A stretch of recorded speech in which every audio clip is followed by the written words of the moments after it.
আসসালামু আলাইকুম, কেমন আছেন আপনারা সবাই? মামের ব্লগ থেকে বলছি। আমার মেয়েটা আজকে 4 দিন হয় খুব অসুস্থ, কিছু খাচ্ছে না। দেখায় আপনাদেরকে, দেখতে থাকেন। মেয়েটা খুবই অসুস্থ, ওকে কিছুই খাওয়াইতে পারছি না, কিছু খেতে চাচ্ছে না। এই দেখেন, একদম জ্বর, এখনো প্রচন্ড জ্বর। এখন ভাবছি যে কিছুই খায় না, একটু জুস বানিয়ে দিব, দেখি জুসটা খায় নাকি। মানে একদম ও খুব শান্ত, মানে অত কথা বলে না। ওর কিছু হইলে পরে, কষ্ট হইলে পরে ও কষ্টের কথাটা কাউকে বলতে চায় না, চুপচাপ থাকে। মানে এতটাই পরিমাণ শান্ত, চুপচাপ থাকে। কোনো কিছু হাজার কষ্ট হলে ও বলবে না যে ওর কি হয়েছে বা ওর খারাপ লাগে, ও কিচ্ছু বলবে না। এটা এখন ভালো গুণ না খারাপ গুণ আমি জানি না, আমার মেয়ের এই স্বভাবটা। দেখতে থাকেন।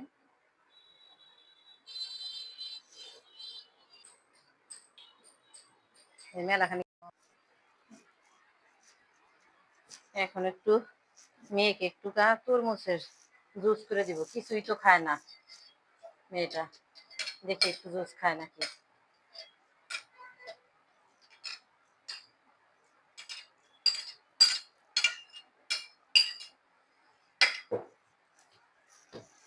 এক চামচ চিনি দিয়ে দিই।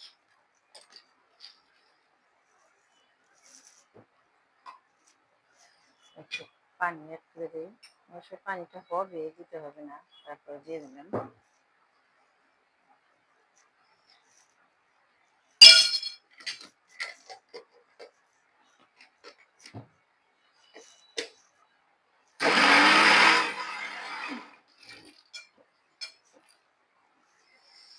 এটা ওভার হয়ে পড়ে গেছিল গা, একটু মুছে নিলাম।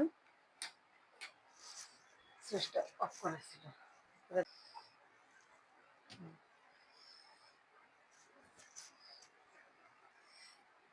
রেডি। জুসটা একটু সেকে নিচ্ছি। এখন মেয়েকে জুসটা খাইয়ে দেবো, দেখি মেয়ের অবস্থাটা কিরকম।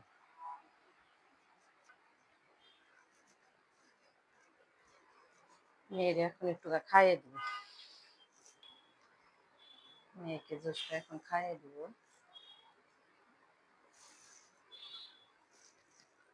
জুসে রাখলাম, দেখি। ওঠো তাব্বু, ওঠো, এই জুসটা খাও, ওঠো।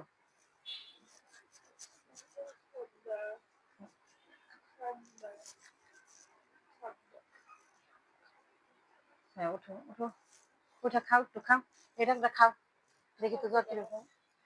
এটা খাও, এটা খাও, খাইয়া নিয়ে তারপর আমি তোমার করে দিই, তোমার একটু মাথায় পানি দিয়ে দেবো। উঠো উঠো উঠো, উঠো উঠো, একটু খাও, একটু খাও,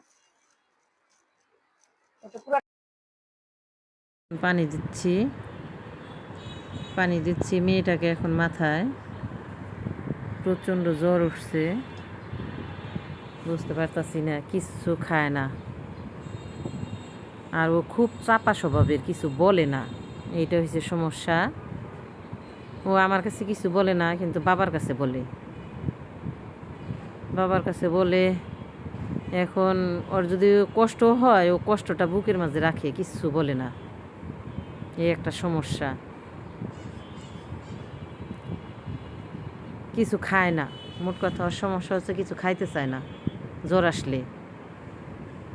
এখন কিরি মাপার মতন পিটিয়ে খাওয়ান লাগবো।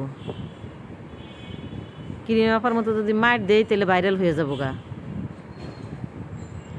এখন কি করব বুঝতে পারতাছি না। এখন লাঠি একটা নিয়ে খাওয়ান লাগবো, খাইয়ে ওষুধ খাইয়ে দিব। আর একটা বাচ্চা থাকলে সমস্যা হয়, একটা বাচ্চারে কিছু বলাও যায় না, যেটা হয় আর সবার বেলায়। কারণ 2-3 জন ভাই বোনের মাঝে বড় হইতো, তাহলে সব কিছু বুঝতে পারতো, কিন্তু বুঝে না কিছু।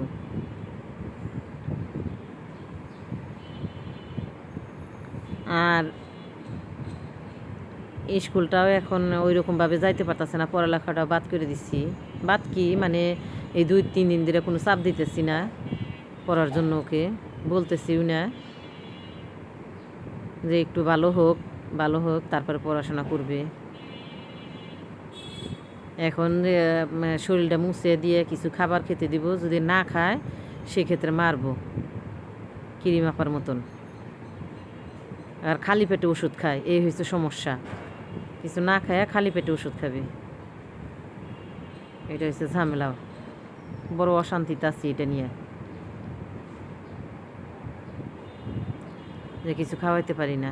আপনারা সবাই আমার বাচ্চাটার জন্য দোয়া করবেন, আল্লাহ যেন ওরে সুস্থতা দান করে, সকল বালা মুসিবত থেকে যেন ওকে রক্ষা করে আল্লাহ। আমার একটাই মেয়ে, আপনারা সবাই ওর জন্য দোয়া করবেন। ওর কিছু হইলে পরে ঘরেও ভালো লাগে না, কোনো কিছু করতেও মন চায় না, খুব খারাপ লাগে। আমারও শরীরটা অত বেশি ভালো না, আমিও 12 মাসই অসুস্থ থাকি, তারপরেও বুঝতে দিই না কাউকে যে আমি অসুস্থ।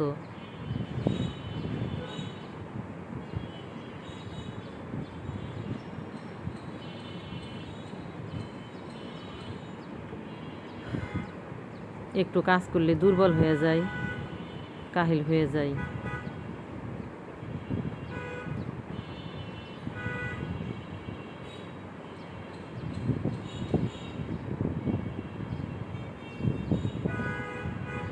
খুব মেয়েটার এই অবস্থায় ভালো লাগতেছে না। পয়লা বৈশাখ মেয়ে খুব আনন্দ করবে, উল্লাস করবে, কত পরিকল্পনা ছিল আমার বাচ্চাটার, কিন্তু কিছুই করতে পারলো না। খুব খারাপ লাগতেছে, নিজের কাছে খুব অসহায়ত্ব বোধ করতেছি।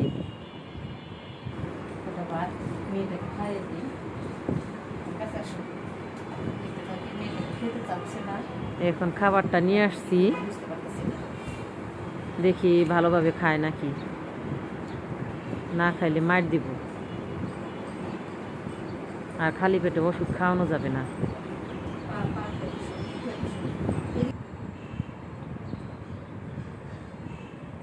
সে খালি পেটে এই ওষুধ খাবে।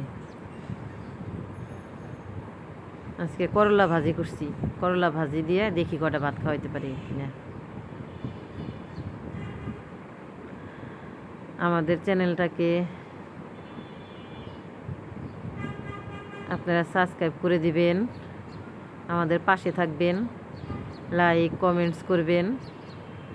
আমরা একাই ভিডিও করতেছি, আমাদের হেল্প করার জন্য কেউ নাই, যার কারণে আমরা বুঝতে পারতেছি না।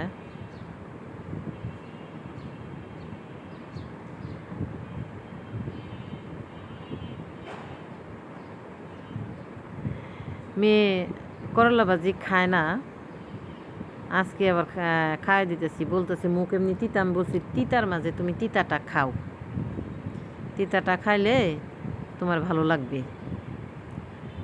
আমার কথা শুনে না, আবার বাবা যদি বলে যে তুমি যা করবা বা তোমার যেটা খাইতে ইচ্ছা করে সেটা খাবা, তাহলে বাপের কথা শুনে, আমার কথা শুনে না।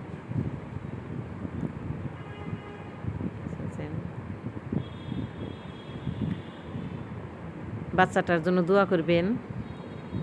আপনাদের সকলের প্রতি আমার অনুরোধ রইল, আমাদেরকে লাইক কমেন্টস করে সাবস্ক্রাইব করে আমাদের পাশে থাকবেন, আমাদের ভিডিওটাকে আগে নিয়ে যেতে সাহায্য করবেন, আমাদের সহযোগিতা করবেন।